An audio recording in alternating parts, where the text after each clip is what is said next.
Now, I have promised through your chairman this evening that I would speak tonight on a subject that's very near and dear to the heart of every alcoholic. It's very near because it's ever present. It's very dear because it can be very costly. And that is the subject of resentment. Now, I'm going to begin with a little poem. It's lousy poetry, but it does have a point. And it goes something like this. Resentments, oh resentments, we deplore. If it weren't for resentments, we would all be much more sober and much more happy and much more holy forevermore. Now, when we came to Alcoholics Anonymous, it was suggested to us that the prime enemy of all alcoholics is resentment. We found that whether we like it or not, there now exists in the personality of the alcoholic an automatic tie-up between resentment and the compulsion to drink. And we found that if we tolerated, if we permitted resentments too frequently or for too prolonged occasions to remain within us, that automatically, sooner or later, we would start to drink again. You know, in the Bible somewhere, it gives the genealogy of the early members of this human race. And it says there that Adam begot so-and-so, and so-and-so begot so-and-so, and so-and-so begot so-and-so. Well, I'm going to paraphrase that a little to try to bring out the cycle of the alcoholic. And it goes something like this. Frustration begot resentment. Resentment begot self-pity. Self-pity begot drinking. Drinking begot grandiosity. Grandiosity begot frustration. Frustration begot resentment, and on around the clock we went. And so now that we learn, whether we like it or not, that if an alcoholic repeats any part of this cycle, the cycle will repeat itself. Therefore, if I become resentful, remain resentful, I'm going to start drinking again. If I start drinking, I'm going to end up resentful. And if I start drinking and become resentful, I'm going to be frustrated, full of self-pity, and around the clock again. Now, we were told that to the alcoholic, resentment is simply suicide. We cannot tolerate resentment. Now, if this is true, then let's ask ourselves three questions. What is resentment? Where do they come from? And what can we do about them? Now, resentments come from injured pride. Someone has hit us in the eye, and we don't spell it E-Y-E. Our ego has been hurt. We are irritated. We are angry at something that happened or something someone has said. And so we're all burned up. You know, talking about being all burned up, they tell the story of a colored fellow who was on the train, porter on the train from New York to Chicago and returned. The 20th Century Limited. And so one time at Chicago, a fellow boarded the train, and he wanted to get off the train at Buffalo, New York. So he called this porter in. He said, "Look, porter," he said, "I want you to awaken me at 5 o'clock in the morning." Now, the train got in Buffalo at 5:30 in the morning.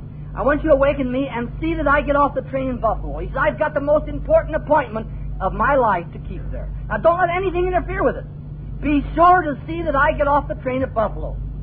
Well, the train went on through the night, came into the Grand Central Station, and the porter stepped off the black platform, was standing there, and who comes running out of the train but this fellow? He grabbed the porter by the nape of the neck, and he said, "Porter, why didn't you awaken me and put me off the train at Buffalo?" He said, "You caused me to miss the most important appointment of my whole life." And he cursed, and he swore, and he threatened, and then he finally turned on his heel and walked out of the station. Just then the station master came along, and he looked at the porter and he said, "Boy, did you ever see anybody so mad in all your life?" "Yes," the porter said. "You should have seen the guy I put off at Buffalo."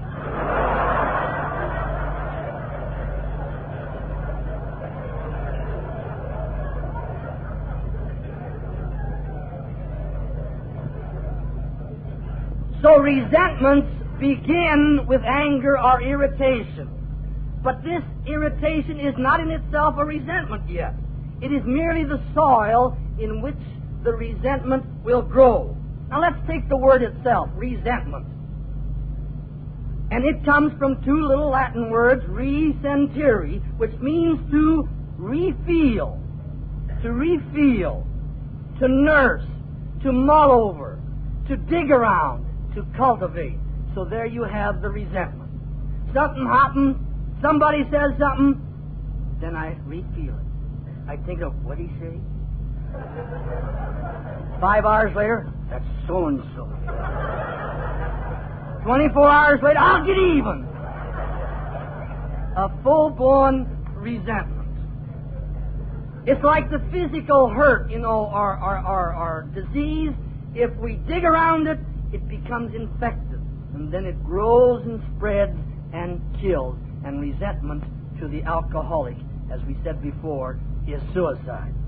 Now, if this is true, then this brings to our mind 3 very important truths. First of all, resentments are occasioned by pride. Therefore, first, we can cut down on the number of occasions by the practice of the opposite virtue of humility. Don't forget, the bigger our head, the better the target it is for the slings and arrows of outrageous fortune. Therefore, we can practice humility and gradually cut down the number of occasions of being hurt or irritated or angry. But we'll always have pride. That's a natural drive within us. We'll have it until 2 days after we're dead, I suppose. I don't know. But, some people think they can eliminate those things from their lives. You can't. You can moderate them. You can control them, but we can't eliminate them. To show you the wrong idea that some people have, they tell the story about a certain novice mistress. Now, a novice mistress, she is the nun in the convent who teaches the young nuns the wheres and wherefores of the spiritual life. So she was teaching her charges to slay a passion a year. You can't do that. They won't be slayed. We can merely, by the practice of the opposite virtue, gradually moderate them and bring them under control. Secondly, since we'll always have these occasions, because we'll always have pride, therefore there's nothing else to do but gradually more and more refuse to refeel them when it comes up. Somebody says something, let it go. Let it go. Then it won't become a resentment. Something happens, it's over with. Let it go. Then it won't become a resentment. This can be accomplished, It can be accomplished to such an extent that on occasion when things happen to upset us, 10 minutes later, we've forgotten about it. People have gone that far in accomplishing the control of resentment. Now let's see how they do it. Now, if we've already got resentment, there's only one way to get rid of them, and that is by the practice of the opposite virtue of love. Resentments are the beginning of hatred. The opposite of hatred is love. So therefore I must practice actions of love. Do things for those who I resent. That is the only way we can eliminate resentment. Now, when we come to the alcoholic, we find that we are a supersensitized lot of individuals. We find that we have, by the end of the drinking career, become pathologically proud. So we need a little more protective coating than this ordinary practice of virtue. Something to help us out, especially in the beginning, to keep from becoming resentful. Now, in the Big AA book, it tells us one way to do it is, well, think of the other fellow, he's sicker than you are. I don't know, that didn't do me any good. I thought, well, I'm sick too. It didn't work for me. And so gradually, over a period of years, I have picked up here and there in AA what I call gimmicks. Little axioms that are a tremendous help to the avoiding of resentment. The first such gimmick was given to me by Bill W., our founder. The first year that I spoke publicly, so-called, in AA, Wasn't very long until one of the groups, somewhere, somebody in the group, said something about me that wasn't very nice. And I thought, well, gee, that's terrible. I was quite upset. I say, fortunately, I met Bill at that time. I was able to spend a day and a half with him. And after I got through listening to him, and what had been said about him, I felt so much better. Then he gave me the first gimmick. And it is, expect criticism. Who are we not to be criticized? As we say in AA, if you want to get talked about, just do something.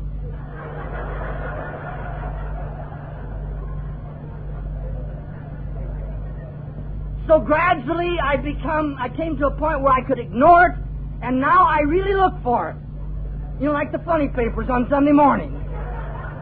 And what a godsend it has been. The rumors and the rumor factories that have produced these rumors. You know, I've been drunk in all 48 states. According to rumor. About a year and a half ago, one evening I was sitting at home in my room and the phone rang. It was a long-distance call. And the voice on the other end said, "Oh, gee, it's good to hear your voice." It was a priest friend of mine in San Antonio, a member of AA. And I said, "Now, come on, cut out the palaver. What's all the affection about? What's the matter?" "Well," he said, "they got a rumor out down here that you're drunk down in El Paso." Well, I said, "I tell you what you do, Mac. You go down to El Paso and sober me up."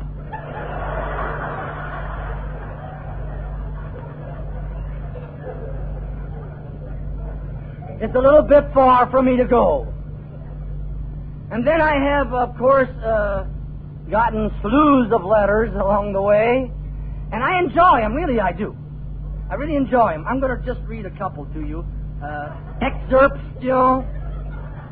This first one comes from alternate delegate to New York. You know what those fellows are.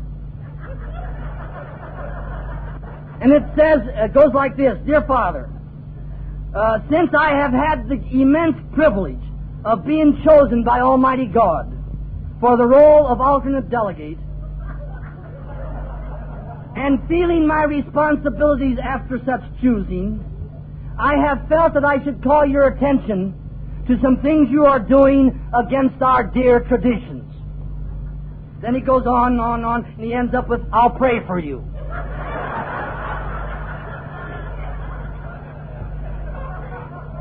Well, now, I could have got very upset.